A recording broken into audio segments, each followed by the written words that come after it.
Have you ever been accused of something so egregious that you almost lost your job for it? Maybe you were afraid you were going to go to jail because of this accusation. If you resonate with those questions, then you are going to want to hear what Markus Watson has to say.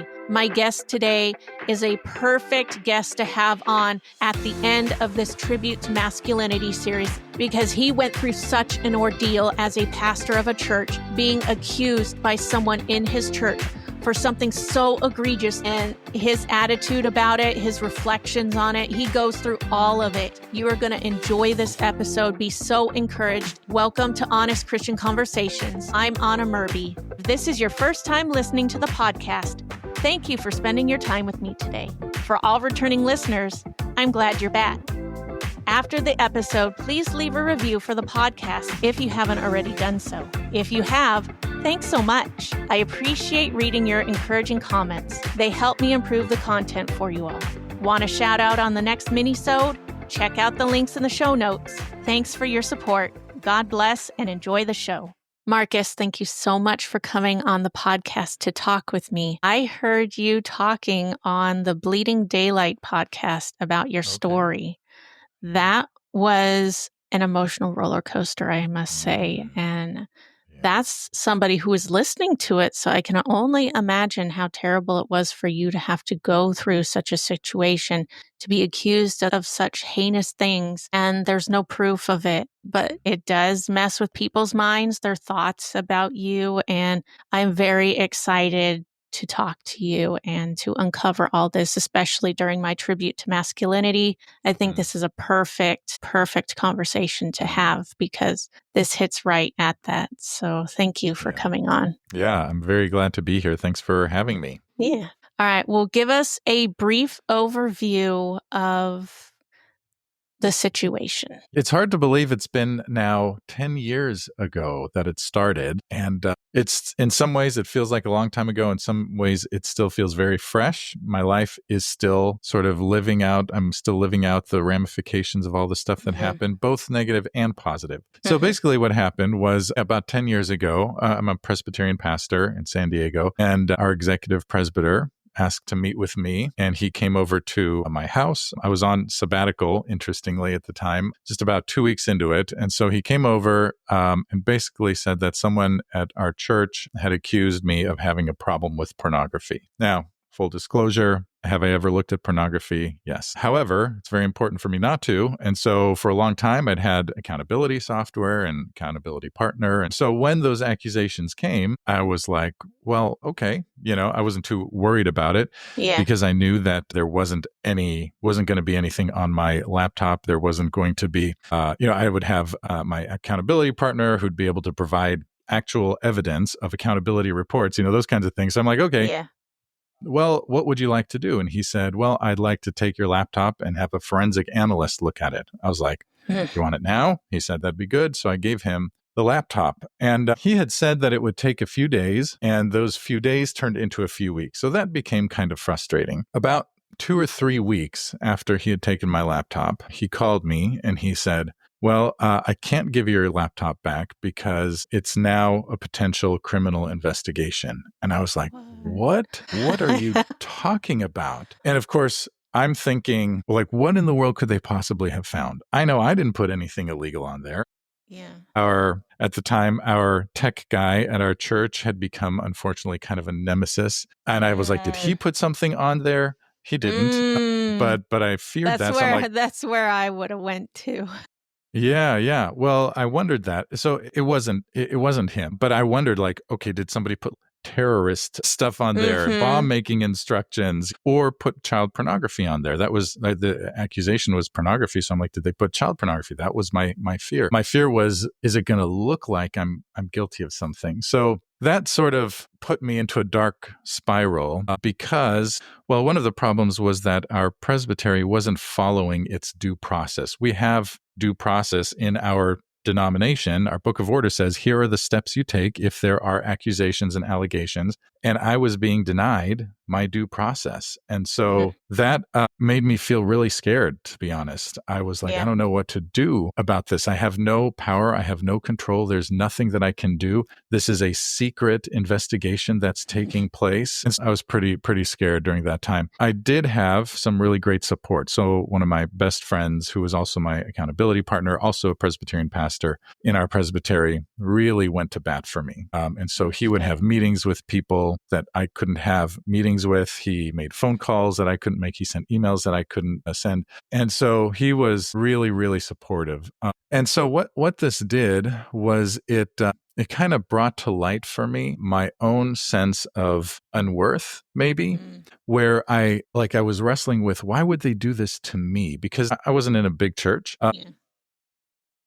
And I was like, they wouldn't do it to so-and-so from that big church or so-and-so from that big church, but they'll do it to me from little my church, you know? And so it kind of hit me in this place of, well, Marcus, this is how you get treated. It sort of made me feel very unvaluable, unworthy. And I don't know if those are the best words, but I just didn't feel like I was worth very much, except for the fact that my friend Kevin was really there for me. He would text me about every other day, how you doing today? He would take me out to dinner every now and then. And again, like I said, really go to bat for me. And I remember driving home from one of our meetings, just going out to dinner. And I was like, man, Lord, why is he doing this for me? He doesn't have to do this. And then I just sort of realized, oh, I feel like I don't deserve it. I feel like I don't deserve it. And so the next day, I went to the beach and I just kind of spent a few hours there. And I had come to this realization that I felt like, yeah, this is all sort of affirming in an unhealthy way that I'm unworthy of love and of care and of justice. So I was praying and I had to start repeating to myself, I deserve to be loved. I deserve to be loved. First of all, I started saying, Lord, I deserve your love. And not in the sense that I've earned God's love, but as a human being created in the image of God, right? I'm valuable enough to him, to God, to be loved. So I had to use the word deserve because what I realized for 30 years, I'd been telling myself, every time I would pray for forgiveness, I'd say, Lord, please forgive me. I don't deserve your love. And it was just sort of like a routine thing that I would say. And I was like, oh my gosh, I've been telling myself this message that I don't deserve to be loved. I know that there are people in the world who would say, and lots of Christians probably who would say, well, we don't deserve to be loved. I understand, but I am worthy of it because God said, you are worthy of my love because you've been created in my image. So I had to undo that message that I don't deserve it, that I'm unworthy of it. So I repeated that. And then I realized, and also I'm actually, because I'm a human being, a child of God, created in the image of God, I deserve to be loved by people too. I deserve to be treated well. I deserve to be treated with kindness. And I deserve, in my particular case, I deserve due process because I've been promised it in our book of order. And so I deserve that. I'm worthy of that. And so anyway, I had to undo this message in my head. And that was a very, very healing experience for me. So one of the other important, very healing moments was when I met with an attorney because I wasn't being given any protections by our denomination, which normally I would have been. And so I met with this attorney and I said, here's what I'm being accused of. And basically she said in the beginning, she said, listen, if you're guilty, like of child pornography, that was my fear, then I'm not going to represent you. But she listened. And after about an hour of us just kind of sharing what was going on, she said to me, well, I can tell you're not guilty. And I said, you can? How can you tell? And she said, well, you're not asking the right questions. I was like, what do you mean? She said, well, if you were guilty, you'd be asking questions like, how much time am I looking at? What's our defense going to be? And she said, and you're just asking how you can get your laptop back. And I was like, oh. Wow. Finally, someone is there who gets it. Yeah, that's exactly how I felt. That's exactly I can imagine that was a very stressful time. Were you married at this time? Did you have a family? Were they supportive as well? Yeah, for sure. My wife was in that meeting with me, the attorney, and my kids were young, so I didn't tell them what was going on. My youngest still doesn't really know. He won't listen to this podcast. I'll tell him eventually when he's a little bit older. I have told my older two, and so they know the story. It was very, very stressful. And yet what I learned is that's where I, at least in my experience, I think that's where God meets us, or where we become the most open to God's presence, God's love, God's just being with us. I experienced this. I had a pretty dark moment, but pretty transformative moment. Spent a lot of time in silence. I was on sabbatical for the first 3 months of this. I was on sabbatical. So I had a lot of time to myself. Yeah. I'm really grateful. I mean, it was kind of a pretty terrible sabbatical because of this, but I can imagine it would be. Yeah. But I was also kind of grateful that I didn't have to go to work or come up with sermons see everybody and see everybody and it's like, is it you? Who? Yeah, the whispers and who made the accusation? I don't know who. I had this moment because I spent a lot of time in the scriptures, just reading in silence and prayer. And I spent a lot of time in the Psalms of Lament, right? And these are the Psalms where the psalmist, oftentimes David, who, is crying out to God, why are you letting my enemies get the better of me and destroy my enemies and things like that. I'm like reading this. I'm like, yeah, that's how I feel. I get it now. I was going to ask, did you think that you were a little bit like David whenever he was crying out saying, avenge me, Lord, I am clean of this, absolved of this.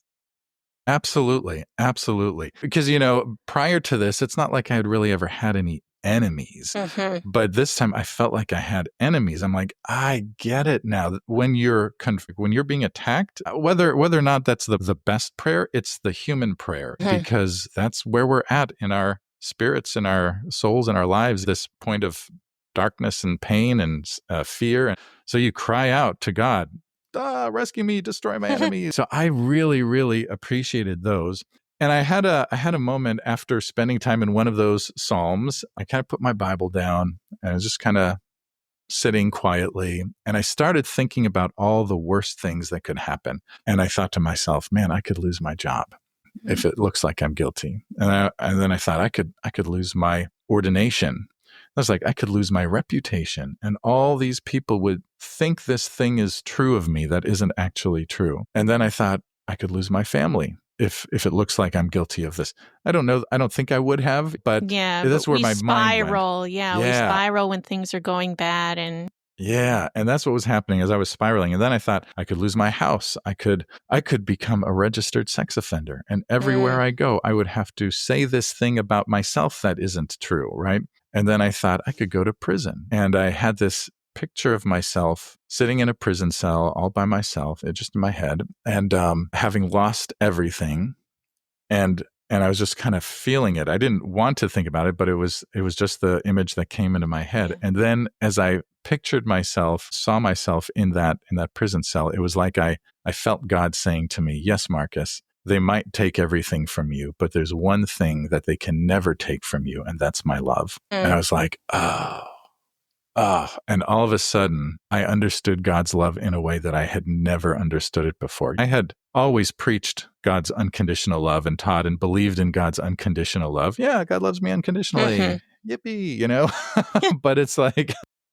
It's different. It hits different when you experience it. I get that. When you're in the depths like that, in the pit, like the psalmist says, the miry pit or something like that. Miry clay. Miry clay.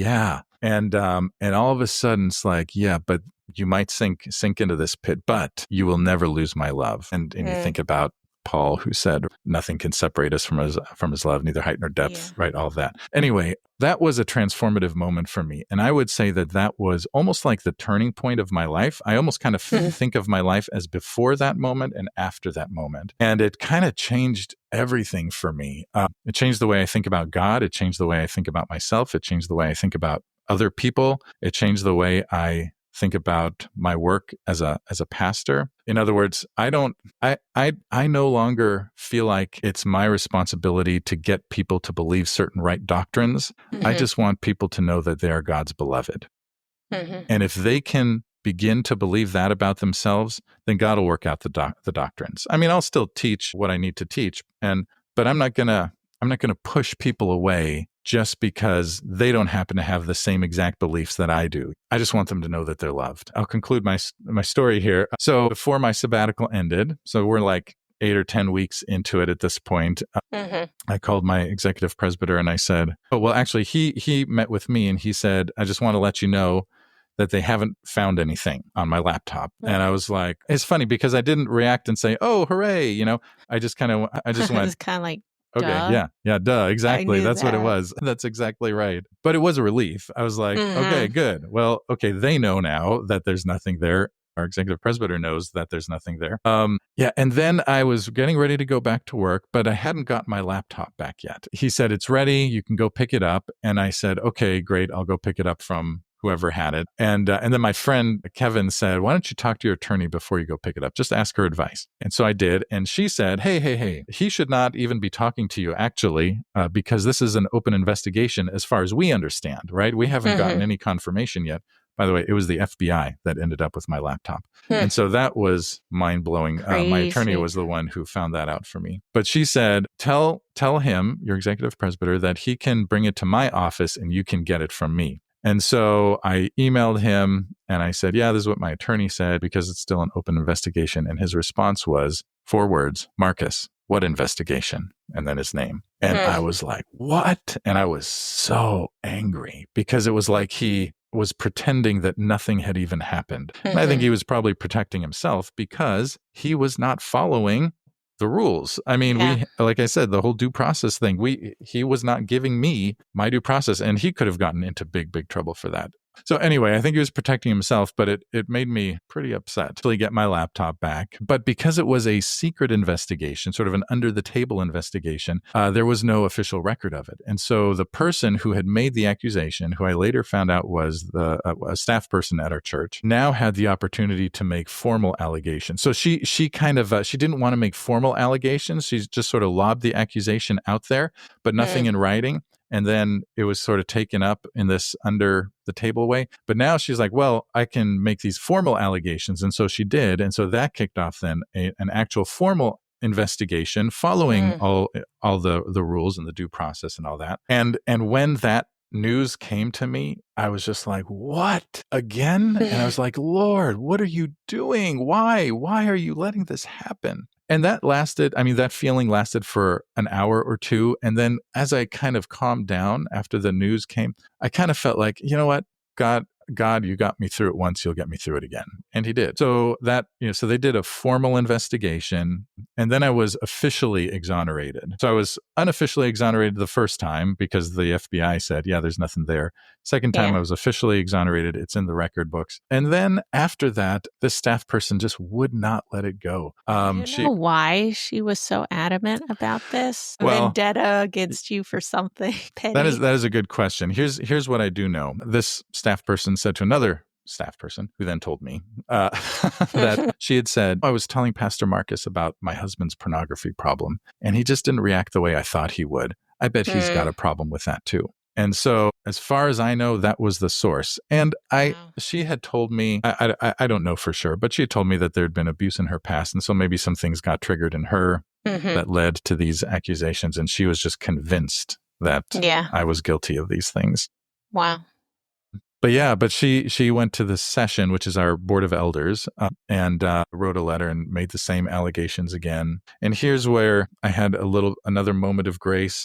I had been keeping a chronology of everything that happened. It's just like I better keep track of everything. So I had that, and I shared it with our session, our elders, and my friend Kevin came, and he said, "Hey, look, I have years worth of accountability reports if you want to see them."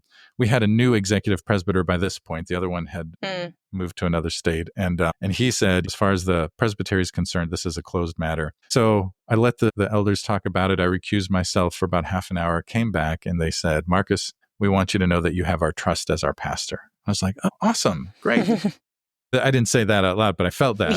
Know. And then they said, and we're not going to ask for your resignation, which was one of the things that was on the table. And we are going to brace for a potential lawsuit from this staff person. I was like, wow. So they were with me, except for one person. One of the elders, for whatever reason, decided that she believed the allegations. And she started calling people in the congregation saying, Pastor Markus is into child pornography.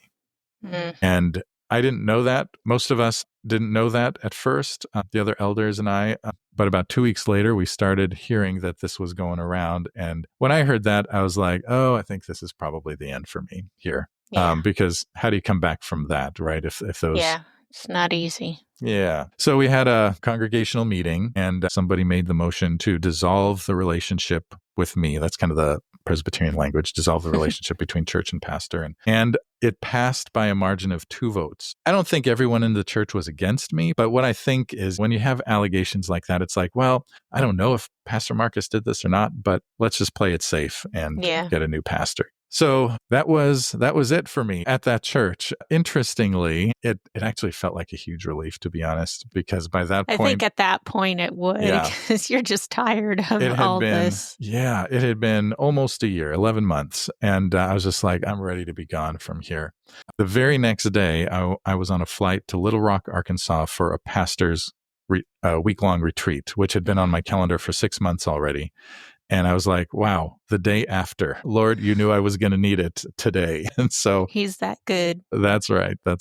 There's 9 more years of story after that, but never thought I'd be back in church ministry. I was like, I'm done being a pastor. This is it. And then over time, slowly, God connected me with some really good people. I served in a tiny little church in a little town called Westmoreland, 2 hours east of San Diego, and like a bunch of farmers, a very agricultural area. And they were so good to me. And it gave me hope. And then after a few years being there, I came to the church that I'm at now. So I've been there for about 3 years, and they're so good too. And I feel it's like I feel safe, I didn't feel safe after that experience. I was like, I can't feel safe in churches, but I feel safe again.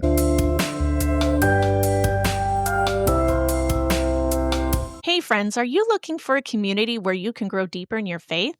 Maybe that's not quite your thing, and you like receiving emails that encourage and edify you because you can do that on your own time. Did you just realize that you have a special occasion approaching and you need a unique gift fast? Well, be prepared to get excited because Honest Christian Conversations has you covered on all these things. Join the Facebook community and connect with fellow believers who are seeking to deepen their faith. I'm in the group, so we'll get to chat too. Sign up for the mailing list and stay informed about the podcast and receive weekly challenges and Bible verses designed to equip you spiritually for the coming week. I don't know about you, but I could use more spiritual equipping during my weeks. When you sign up, you get my free 7-day devotional as a thank you gift. Explore the store and discover the handcrafted items that are inspired by my favorite Bible verses. There are some fantastic conversation starter pieces in that store that everyone's going to love.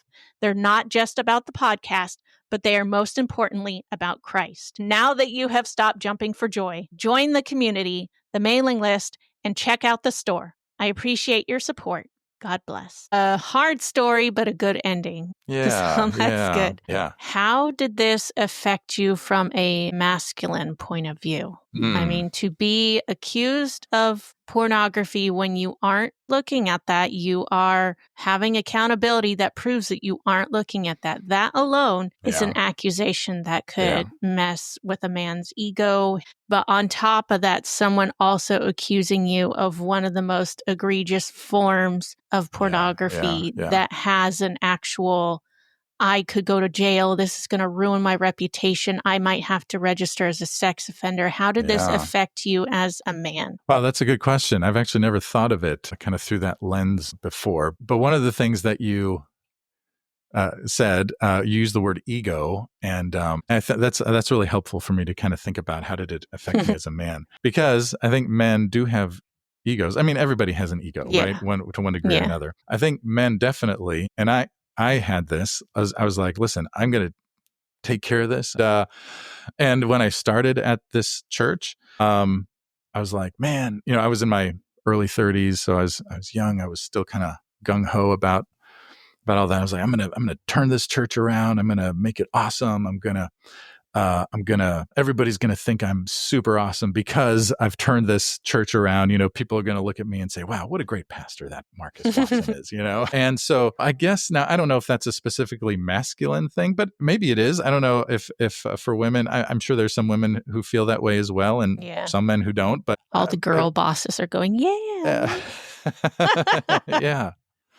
But, when this happened, it kind of wrecked my ego because I thought, it just made me feel like a failure. And I felt like, what in the world was all of that for? All that hard work. And it's not like I was a bad person. I loved the people and I loved Jesus and I wanted to reach out to our community and we did really good things for our community. But that ego part of it was definitely there. And this broke my ego. And that was the best thing that could have happened for me because I came through it more secure in who I am.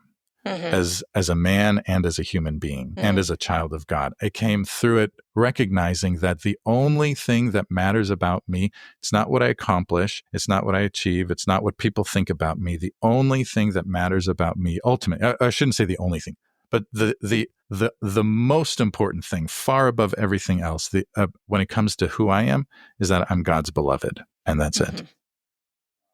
I could fail at everything I do from here on out. It doesn't change a thing about me because I'm God's beloved, right? That's who I am. So yes, the accusations were very male-oriented kind of accusations, but people get accused of stuff all the time, right? Yeah. Whether you're a man or a woman.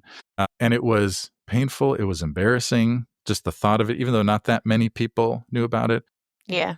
The kind of, it was embarrassing that I was potentially going to lose my job and that I did lose my job. That was, I mean, if you want to talk about male ego, I mean, that kind of broke my male ego, right? Losing my job. And yet I needed that. Like this is the weird thing. As much as I never, ever, ever, ever want to go through anything like that again, I would not undo it. I would go through it again. No, I don't want to go through it again, but I wouldn't undo it. I know what you mean. I get it.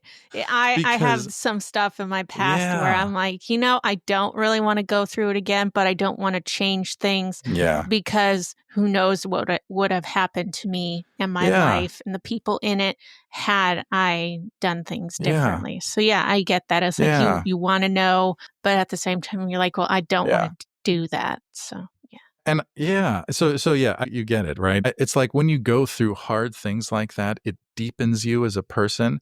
When you see someone who's never gone through anything hard in their life or very little, and they've always been in positions of authority, let's say, right? And people have always had to do what they tell them to do, my opinion. But I think there is a very shallow character because you've never been through anything hard, right? It is I don't remember. Is it one of the Timothys, perhaps, where it talks about we're crushed but not destroyed? But it's the dark times. It's the fear. It's the suffering that actually deepens us as human beings and creates the space in us for God to do that work to make us fully into who we were created to be from the very beginning. And when all you've got is, I'm in charge and you got to do what I tell you to do. And how dare you say this or that about me? I mean, you're just the skin on a person. You're not the deepest part of who you are. So I think in some ways, we all need to be broken in ways like this. Not the same way as me. This is what I needed.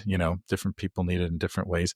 And I think, I've heard it said that we have to make a transition from first half of life to second half of life. First half of life is all about building our frameworks and structures and building up our ego. We need that. We need when we're kids and we're on the swing and we say, hey, look at me, how high I'm swinging. And you need parents to say, that's so great. Way to go. Look, mom, no hands. Awesome. Good job.